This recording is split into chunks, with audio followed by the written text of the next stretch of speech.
Celtic scud at a team in blue. Does that foreshadow the season ahead? Well, hopefully not for me and you, but you don't really care. But you know what? As long as it's not the team in maroon getting pumped, you'll be a happy man. But well, there's not many teams that do play in maroon, so you know what? I'm safe. And I tell you what, there's enough teams in maroon, aka Hearts, getting pumped. We don't need any more teams in maroon losing. But welcome back to Fog Football. Last pre-season, I believe, game. I think this game was the last Scottish team involved in a pre-season match. Correct me if I'm wrong. I mean, there could be one tomorrow. There could be some behind closed door games. The teams that matter. It's the last meaningful one. Aye. Yeah, it is. And it ended pretty well for Celtic. I tell you what, you could not have asked this whole American tour to go any better. Yeah. I wish I could sit here, right, and bash Celtic for how bad their pre-season's been or pick holes in it, but the reality is, I can't. And that annoys me. I wish I could. You know, we're supposed to be an impartial channel here, but you know, we're fair guys. See, from about end of November. What do you mean we're supposed to be impartial? What do you mean? I'd say we are pretty impartial. Obviously, we've got the teams that we support. That's what I'm saying. I know that's what I'm saying. I'm defending myself here. Oh, okay. What I'm saying is, I think from about the end of November up until about the start of March, we were twisting the knife into Celtic at every opportunity we could get. I was loving it. We were loving it. And, you know, when Celtic are when they're playing bad, I'll call them out. But seeing they're playing good like they did today, you have to give them their praise. Yeah, 4 goals against DC United, 4 goals against City, and today 4 goals against Chelsea. Just seeing how good Celtic are going forward, like it's going to be hard to see anybody stopping them. Like I wouldn't be. They've won 12-4 on aggregate across the 3 games. Yeah, no, that's phenomenal. I think we will see more. We'll talk about this game in a minute, but for the upcoming season, I think we're going to see more scorelines like we've seen under Ange. You know, when Celtic would win games like by 5-0 or 6-0. Under Rodgers, we didn't really see. Honestly, there wasn't that many big scorelines. It's hard to think of. Yeah. Obviously, there was a few, but there wasn't that many. I think we're going to see Celtic smash quite a few teams this season. I think so too, and I think you've got to say this. Say Celtic were in Champions League qualifiers, you'd fancy them. Well, seasons gone past where they have had to play like Midtjylland, etc. Yeah, no, I mean, if Celtic were playing Midtjylland or Ferencváros, you would be favouring them big time right now. But let's go to the start of this game. Chelsea actually started quite strong. Good header saved by Schmeichel, then he saved the rebound. But ever since, like Koundé could have scored, should have scored with the header, didn't. But ever since these couple of saves for Schmeichel, who's looked really good, by the way, Celtic pretty much dominated. Kyogo had a shot saved, great play. Celtic, this entire pre-season, have just been playing balls over the top, down the flanks, whipping the ball crossovers in the middle. 9 times out of 10 it's Kyogo, and it's worked every single time. And I tell you what, Matt O'Reilly's doing everything he possibly can. Yeah, great goal. To get his move. Chelsea give him too much space, but, you know...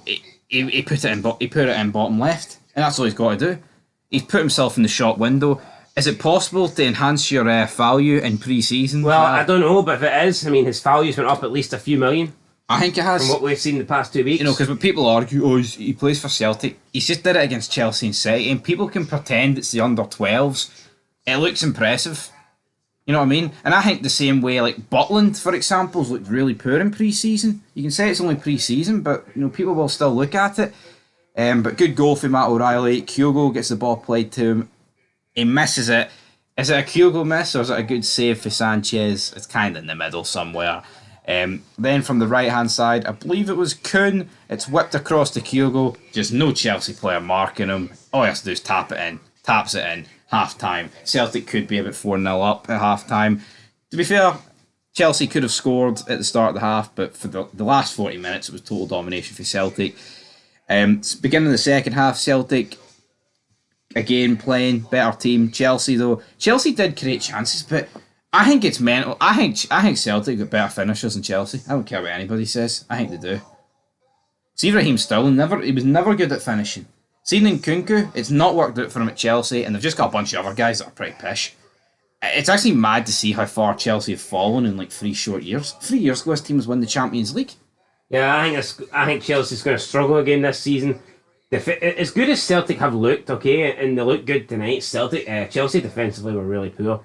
Yeah, I mean, at the back they were pretty shocking. Pass the ball straight to Luis Palma, makes it 3-0. I don't think we'll see. I think Chelsea will be lucky to finish I don't think they'll get top 6 this season. No, I don't think they will. I mean, at least Palmer, the goal, is straight at him, the goalie. He doesn't save it.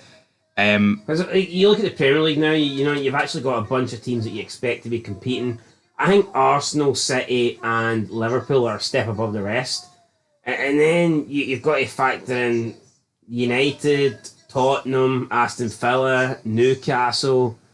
I mean, I wouldn't even be surprised if we see like Brighton finish above Chelsea. No. West Ham could be good this season. I mean, Chelsea could very well not finish top half. No, I wouldn't. And they've hired this manager who I don't really know anything about. Because I thought they were fortunate last season. I thought a good run towards the end actually. Yeah, you know, it was like a fake almost. Like, not fake because if you deserved to finish where you finished, but you know they did kind of redeem themselves late on in the season. But yeah, I've not seen anything for Chelsea in this game to suggest that they're going to, never mind win the league title. I mean, they'd be lucky to qualify for Europe.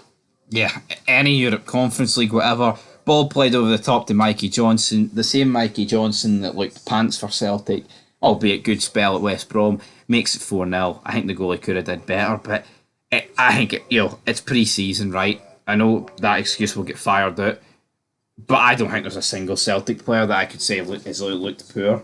That's been given proper. I mean, Kuhn looked horrendous last season, pretty much unplayable. Mikey Johnson looked bad against DC United. Like. Did he? Aye. You watched it, I didn't. There's only two things in common with Rangers. They conceded a penalty today, and they both scored 4. But then Kunku makes it 4-1, and it's.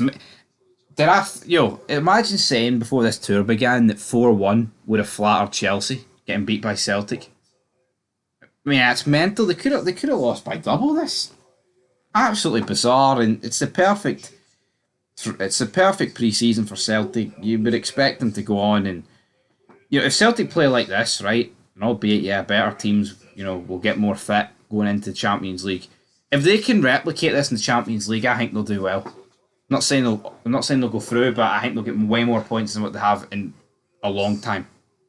No, if they can, I think if Celtic can continue to play like this and add a couple of quality players, I'm not expecting Celtic to go out and buy a bunch of players, but I think if they can add a couple of quality players in certain areas, the way they're playing right now, I would expect them to do probably have their best season in Europe that they've had in a very long time, which wouldn't be hard because they've been poor for a while. But yeah, I mean, what is it you need to get in the new Champions League format? You need to get in the top 23? Yeah, top 24, I think. 24? 23, 24 in that ballpark. Could that happen? The way Celtic are playing, I'd say so. I'd say you'd need, 10 points out of a possible 24? I mean, that's not that hard. No. It's not, and yeah, they're playing great. And I wish they weren't, but they are. And I don't really have a bad word to say. No, and again, 4-1, it did not flatter Celtic. They could have scored more than 4 goals. I know people are saying it's just pre-season. See if Celtic drop points against Kelly in the first game of their season, I will be flabbergasted. I think they'll put about 5 past Kelly. And Kelly played really good against Circle Bruges. I think Kelly were good. Although it's not going to help Kelly the fact that they are playing in Belgium. Yep. And then they're going to be flying back. It'll be a tough couple of days for Kelly. Yeah, it's not ideal preparation. I mean, I do think Celtic will win against Kelly, but Kelly are not the kind of side that I would expect to get blown away. You're blown away at Rugby Park in the split though, didn't they?